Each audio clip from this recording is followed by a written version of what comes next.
Spider man brand new day for the first time నేను Hollywood movies అయితే review చేస్తాను. అసలు మన తెలుగు వాళ్ళు చాలామంది హాలీవుడ్ మూవీస్ అబ్బో అట్లుంటాయి ఇట్లుంటాయి, ఏదైనా తెలుగులో ఒక పెద్ద సినిమా వస్తే హాలీవుడ్ రేంజ్ మూవీరా ఇది, విఎఫ్ఎక్స్లు అట్లాంటివి, అట్లా హాలీవుడ్తో పోలుస్తుంటే ఏంట్రా హాలీవుడ్ మూవీస్ ఈ రేంజ్లో ఉంటాయా అని నేను అనుకున్నా.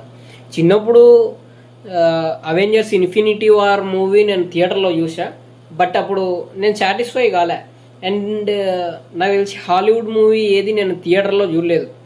దాని తర్వాత హాలీవుడ్ మూవీ ఏదైనా చూసా అంటే స్పైడర్ మ్యాన్ కార్టూన్ మూవీ ఒకటి ఉంది, స్పైడర్ మ్యాన్ స్పైడర్ వర్స్ అని చెప్పి, అది చూసిన.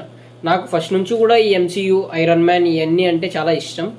ఎండ్ గేమ్కి మాత్రం నేను యూట్యూబ్లో వచ్చినవి ఆర్టికల్స్లో వచ్చిన రివ్యూలు చూసి బాగుండదులే అని చెప్పి నేను పోయి రిగ్రెట్ అయినా. బై గాడ్ గ్రేస్ అది సెప్టెంబర్లో రిలీజ్ అవ్వచ్చంట. నేను సిస్టంలో చాలాసార్లు చూసిన, బట్ ఖచ్చితంగా మళ్ళీ థియేటర్కి వెళ్ళి మరీ చూస్తా, ఎందుకంటే నేను అప్పుడు మిస్ అయినా కాబట్టి. అసలు ఈ హాలీవుడ్ మూవీస్లో ఫ్లాప్ అనే పదానికి చోటే ఉన్నదేమో అబ్బా, అట్లా అనిపిస్తుంది నాకైతే. ఈ మూవీ చూసిన తర్వాత నాకు అట్లా అనిపించింది. మిగతా మూవీస్ గురించి అయితే నాకు తెలీదు.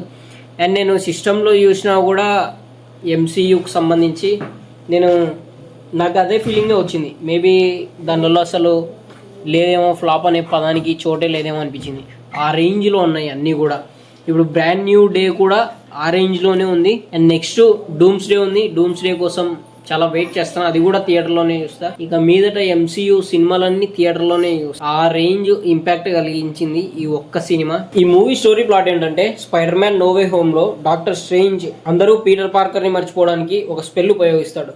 సో దాని కంటిన్యూషన్ ఈ బ్రాండ్ న్యూ డే కాబట్టి, మొత్తం తన ఫ్రెండ్స్ అందరూ పీటర్ని మర్చిపోయాక పీటర్ ఎలా లైఫ్ని లీడ్ చేస్తాడు, అండ్ ఆ లోన్లీనెస్ని, స్పైడర్ మ్యాన్ రెస్పాన్సిబిలిటీని ఎలా బ్యాలెన్స్ చేస్తాడు అనేది మూవీలో క్లియర్ కట్గా చూపిస్తారనమాట. ఫస్ట్ ఆఫ్ ఆల్ ఈ మూవీకి మెయిన్ హైలైట్ థింగ్ ఏంటంటే టామ్ హాలండ్. ఆయన యాక్టింగ్ పీక్ లెవెల్లో ఉంటుంది. అఫ్ కోర్స్ మూవీలో హల్క్ ఉన్నాడు, పనిషర్ ఉన్నాడు, బట్ టామ్ హాలండ్ వాళ్ళందరినీ ఇట్లా దులిపేసి తను మాత్రమే స్క్రీన్ ప్రెజెన్స్ కానీ స్క్రీన్ మీద కానీ ఒక లెవెల్లో ఉంటుంది పర్ఫార్మెన్స్. ఆయన తర్వాత ఈ మూవీలో అసలు విలన్ యాక్టింగ్ కూడా పీక్స్లో ఉంటుంది. ఈ టామ్ హాలండ్ అంత స్క్రీన్ టైం ఉండదు, బట్ ఆయన స్క్రీన్ టైంలోనే చింపేస్తుంది యాక్టింగ్ మాత్రం. ఇంకా జెందయ, నెడ్ వాళ్ళ యాక్టింగ్ పర్ఫార్మెన్స్ వరకు బాగానే ఉంటుంది. మనం అన్ని మూవీస్లోనే చూసాం. అండ్ ఫస్ట్ హాఫ్ అంతా కొంచెం స్లో నెరేషన్తో ఉంటుంది, బట్ ఓకే, మనం తీసుకోగలం, ఏం ప్రాబ్లం లేదు. ఎప్పుడైతే సెకండ్ హాఫ్ స్టార్ట్ అవుతుందో ఇంకా పీక్ మూవీ కంటెంట్ అన్నట్లు ఉంటుంది. ఆ స్పైడర్ మ్యాన్ హల్క్ సీన్ అయితే ఇంకా మార్వెల్ ఫ్యాన్స్ కి అది కళ్ళ పండుగ అని చెప్పొచ్చు. ఎందుకంటే స్పైడర్ మ్యాన్ హల్క్ వీళ్ళిద్దరిని స్క్రీన్ మీద చూడాలని చాలా మంది అనుకుంటారు. కాకపోతే ఆపోజిట్ వర్షన్లో చూడాలని ఎవరు అనుకోరు, నచ్చదు. First of all Spider Man Hulk ఇద్దరు ఫైట్ చేస్తే నచ్చదు, బట్ ఒక రేంజ్లో ఉంటుంది ఫైట్ మాత్రం. అసలు first highlight of the scene అని చెప్పొచ్చు Spider Man and Hulk fight scene. అందులో పనిషర్ ఉంటాడు, అక్కడ ఒక స్లో మోషన్ షాట్ పడుతుంది. అది audience pulse, I know audience pulse అని పెట్టినట్టు ఉంటుంది ఒక స్లో మోషన్. అసలు ఎక్కడ స్లో మోషన్ వాడాలి, ఎక్కడ వాడకూడదు అనేది పర్ఫెక్ట్ తెలిసినట్టు వేరే లెవెల్ ఉంటాయి ఆ స్లో మోషన్ సీన్స్ అని. ఇంకా అసలు మాటలు కూడా రావట్లేదు అన్న గురించి ఏం చెప్పాను. ఇంకా ఆ తర్వాత నింజా ఫైట్ సీన్స్ అయితే ఇంకా అది second highlight of the scene. Maybe ఇది హల్క్ ఫ్యాన్స్ కి కొంచెం బాధ ఉండొచ్చు. ఈ ఫైట్ కంటే కూడా నింజా ఫైట్ అసలు ఎపిక్ అని చెప్పొచ్చు, ఆ రేంజ్ లో ఉంటది. మొత్తం గూస్ బంప్స్ వచ్చేస్తుంటాయి. అసలు ఆర్గానిక్ వెబ్ వచ్చి ఆర్గానిక్ వెబ్ తోని ఆ ఫైట్ సీను, ఆ బీజిఎం కి, ఆ స్క్రీన్ ప్రెజెన్స్కి దిమ్మ తిరిగిపోతుంది. ఇది ఖచ్చితంగా థియేటర్లో చూసి ఎక్స్పీరియన్స్ చేయాల్సిన మూవీ.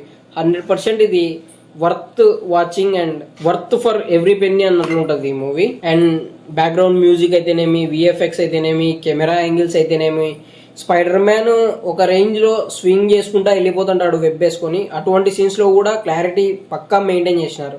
ఆ ఫోకస్ ట్రాక్లు ఏవి తీసుకున్నారో, స్పీడ్ కెమెరాలు ఏం యూజ్ చేసినారో తెలియదు, కానీ ఆ విజువలైజేషన్, ఆ ఫుటేజ్ మాత్రం సూపర్ ఉంటుంది, టాప్ నాచ్. మొత్తం ఆ కెమెరా యాంగిల్స్ అయితేనేమి, మామూలుగా స్పైడర్ మ్యాన్ గోడల మీద నడవడం, తిరిగి వేలాడే దానిలోకి రివర్స్ యాంగిల్స్ రిచ్ ఉంటుంది, ఒక రేంజ్ ఉంటుంది. ఇంకా దాని గురించి మాట్లాడుకోవాల్సిన అవసరం ఏం లేదు. మూవీ వర్త్ వాచింగ్, థియేటర్కి వెళ్ళి చూడండి.